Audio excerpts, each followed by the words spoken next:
अजून एक मोठी बातमी राजकीय विश्वातून आपल्यापर्यंत पोहोचते। अजित पवार 26 तारखेला दोन्ही राष्ट्रवादीच्या अधिकृत युतीची घोषणा करणार आहे। अजित पवारांनी स्वतः ही माहिती सांगितली। कार्यकर्त्यांशी बोलताना अजित पवारांनी 26 तारखेला अधिकृत घोषणा करू असं म्हटलेलं आहे। कुठल्याही अफवांवर विश्वास ठेवू नका। 26 तारखेला सगळ्या गोष्टी समोर येतील।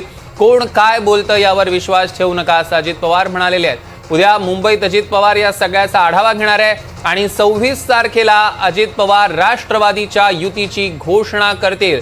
26 तारखेला पुण्यात दोन्ही राष्ट्रवादीची युती होणार आहे आणि या युतीची घोषणा स्वतः अजित पवार करणार असल्याची बातमी आपल्यापर्यंत पोहोचते। या क्षणाची सगळ्यात मोठी आणि महत्त्वाची बातमी आपण बघतोय। रेवती हिंगवे आपल्या प्रतिनिधी आपल्यासोबत जोडल्या गेल्या, त्यांच्याकडे अधिकचे अपडेट्स आपण घेणार आहोत। रेवती, काय अधिकचे अपडेट्स आहेत? सौरभ, खरं तर मागच्या 2 ते 3 दिवसापासून उपमुख्यमंत्री आणि पुण्याचे पालकमंत्री अजित पवार याच बारामती हॉस्टेलवरती अनेकांची भेट घेत आहेत। पण आता या घडीची सगळ्यात मोठी अपडेट अशी आहे की जेव्हा अजित पवार वरती जेवायला जात होते तेव्हा त्यांनी स्वतःहून असं म्हटलेलं आहे की कुठल्याही त्यांच्या कार्यकर्त्यांशी खरं तर ते संवाद साधत होते तेव्हा त्यांनी सरळ सांगितलेलं आहे की कुठल्याही अफवांवरती विश्वास ठेवू नका। 26 तारखेला दोन्ही राष्ट्रवादी एकत्र आल्याबद्दलची घोषणा होतील आणि अनेक बाकीच्या ज्या गोष्टी आहेत त्या देखील समोर येतील। त्यामुळे कार्यकर्त्यांना आश्वासन देताना अजित पवार तिथे दिसून आले। तर त्यासोबतच अनेक घडामोडी इथे होत आहेत आणि सगळ्यात महत्त्वाची घडामोड अशी आहे की दोन्ही राष्ट्रवादी आता एकत्र आलेत, यावरती शिक्कामोर्तब झाला। पण आता स्वतः अजित पवार यांच्याकडनं देखील या गोष्टीची ग्वाही देण्यात आली। या गोष्टीवरती खरं तर शिक्कामोर्तब झालेला आहे आणि त्यासोबतच मग काही वेळापूर्वी दोन्ही राष्ट्रवादीकडनं जे पदाधिकारी आले होते, राष्ट्रवादी काँग्रेस अजित पवार गटाकडनं दोन्ही शहराध्यक्ष आणि चेतन तुपे जे आमदार आहेत आणि शरद पवार गटाकडनं अंकुश काकडे, वंदना चव्हाण आणि विशाल तांबे या 6 जणांमध्ये पुन्हा एकदा बैठक झाली। त्यासोबतच जे सुनील टिंगरे आहेत अजित पवार गटाचे शहराध्यक्ष, त्यांनी हे देखील सांगितलेले की प्राथमिक चर्चा सगळी झालेली आहे। मात्र आता 26 तारखेला जेव्हा याबद्दलची अधिकृत घोषणा होईल तेव्हा अजून काय गोष्टी समोर येतात हे पाहणं देखील महत्त्वाचं असणार आहे। पण आता तरी तुर्तास पुणे महानगरपालिकेसाठी दोन्ही राष्ट्रवादी एकत्र आलेल्या पाहायला मिळत आहेत। सौरभ, निश्चितच या संदर्भात अधिकचे अपडेट्स रेवती आम्ही तुमच्याकडनं घेऊ। तुर्तास धन्यवाद। दरम्यान आपण बघतोय की अजित पवार आता 26 तारखेला दोन्ही राष्ट्रवादीच्या अधिकृत युतीची घोषणा करणार आहेत। त्यामुळे सगळ्यांचं लक्ष या घडामोडीकडे लागलंय, कारण या 2 राष्ट्रवादी एकत्र आल्यानंतर काही जणांची नाराजी सुद्धा बघायला मिळाली। तसे राजीनामे दिले जात आहेत का हे सुद्धा बघणं महत्त्वाचं ठरणार आहे, कारण तशा फक्त चर्चा राजकीय वर्तुळात रंगत होत्या। मात्र आता ही अधिकृत घोषणा स्वतः अजितदादा करणार असल्याचं कळतंय। अजित पवार गटाचे प्रवक्ते सूरज चव्हाण आपल्यासोबत जोडले गेले आहेत। सूरजजी, स्वागत आहे एनडीटीव्ही मराठीमध्ये। पुण्यात दोन्ही राष्ट्रवादी एकत्र लिहिणार यावर जवळपास शिक्कामोर्तब होताना बघायला मिळत आहे सूरजजी, आणि अजित पवार स्वतः याची घोषणा करणार आहेत। तुमची काय प्रतिक्रिया? या बाबतीत आमचे राष्ट्रवादी काँग्रेस पक्षाचे नेते, राज्याचे उपमुख्यमंत्री अजितदादा गेल्या 2-3 दिवसापासून पुण्यामध्ये बैठका घेत आहेत। प्रत्येक प्रभागाचा, वॉर्डाचा आढावा त्या ठिकाणी घेत आहेत आणि त्याचा आढावा घेतल्याच्या नंतर ते भविष्यकाळामध्ये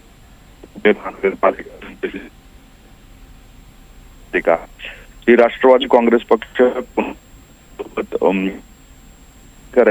तो निर्णय घेण्याचा अधिकार दादांना आहे। दादा त्याबाबतचा निर्णय लवकरच घेतील। आता तिथं परिस्थिती पाहून किंवा आमच्या जे काही आम्ही त्या ठिकाणी निवडणूक लढणार आहोत, आमच्या तालुक्याच्या लोकांसोबत भविष्यकाळात दादा त्या ठिकाणी योग्य तो निर्णय घेतील। आता राष्ट्रवादी सोबत जायचं, महायुती सोबत जायचं, त्याबाबतचा निर्णय अधिकृतपणे दादाच जाहीर करतील। निश्चितच सूरजजी, धन्यवाद आपण दिलेल्या सविस्तर प्रतिक्रियेसाठी। आणि रुपाली ठोंबरे आपल्यासोबत जोडल्या गेल्या। ताई, स्वागत आहे एनडीटीव्ही मराठीमध्ये। पुण्यात दोन्ही राष्ट्रवादी एकत्र लढणार आहे असं कळतंय आणि स्वतः अजितदादा त्याची घोषणा करणार आहेत असं देखील कळतंय। तुमची काय प्रतिक्रिया आहे? मुळामध्ये पक्षाचे अध्यक्ष हे जर एकत्र येणार असतील तर आमच्यासारखे लोकप्रतिनिधी, कार्यकर्ते, पदाधिकारी हे अध्यक्षांचा आदेश चांगल्या पद्धतीने आम्ही त्याच्यामध्ये निवडणुकाला लढवण्यासाठी समर्थक आहोत आणि आनंदाने ही गोष्ट आम्ही स्वीकारतोय। आणि याची जी घोषणा माननीय अजितदादा 26 तारखेला स्वतःच करणार आहे, त्यामुळे पक्षाच्या अध्यक्षांना हा अधिकार आहे ना की बाबा एकत्र यायचंय नाही यायचंय, राजकीय समीकरणं बेरजेची कशी करायची आहेत. आणि तुम्हाला माहितीये माननीय अजितदादा या राजकारणामध्ये अत्यंत प्रशासकावर पण वचक आणि लोकांची कामं करण्यामध्ये सुद्धा नंबर 1चे नेते म्हणून ओळखले जातात. राजकीय समीकरणाचं त्यांनी घेतलेल्या निर्णयाचं कार्यकर्ता आणि लोकप्रतिनिधी म्हणून आम्ही स्वागतच करतोय. पण स्थानिक पातळीवर कितपत आशादायी वातावरण आहे किंवा चित्र आहे? कारण आपण बघितलं तर काही जण नाराज सुद्धा आहेत या युतीने असं कळतंय, काही जण राजीनामा देणार आहेत अशी देखील बातमी आपल्याकडे.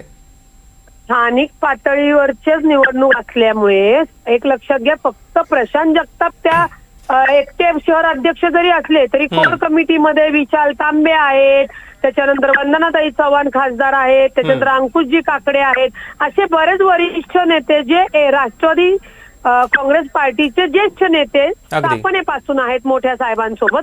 त्याच्यामुळे कोर कमिटीला विचारात घेऊनच त्यांनी हा निर्णय घेतला असणार आहे. आणि या सगळ्यांचा निर्णय माननीय शरदजी चंद्र पवार साहेबांनी एकदा निर्णय घेतल्यानंतर कोणीतरी एक व्यक्ती स्वतःच्या स्वार्थासाठी किंवा त्या गणितासाठी जर नाराज होत असेल तर मला वाटतं त्या कार्यकर्त्याला त्या लोकप्रतिनिधीला तेवढं महत्व राहतच नाही. कारण का पक्ष हा अध्यक्षांच्या नेतृत्वाखाली कोर कमिटी सोबत सर्वांच्या संगनमताने संवाद करून चालतो. त्यामुळे एकाचा कुणाचा जर विरोध असेल तर तो काही एवढा मनावर घेण्यासारखा नाहीये. स्थानिक पातळीवर ही एकत्र दोन्ही पक्ष एकत्र येण्याची जी काही रणनीती आहे ती आनंददायी आहे, ऊर्जादायी आहे.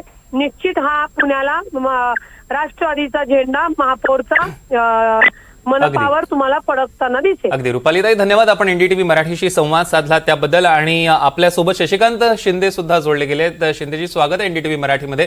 आणि आता अखेर दोन्ही राष्ट्रवादी एकत्र लढणार असं चित्र दिसतंय आणि स्वतः अजितदादा याची घोषणा करणार आहेत असं कळतंय. खरं आहे काय आणि तुमची काय प्रतिक्रिया?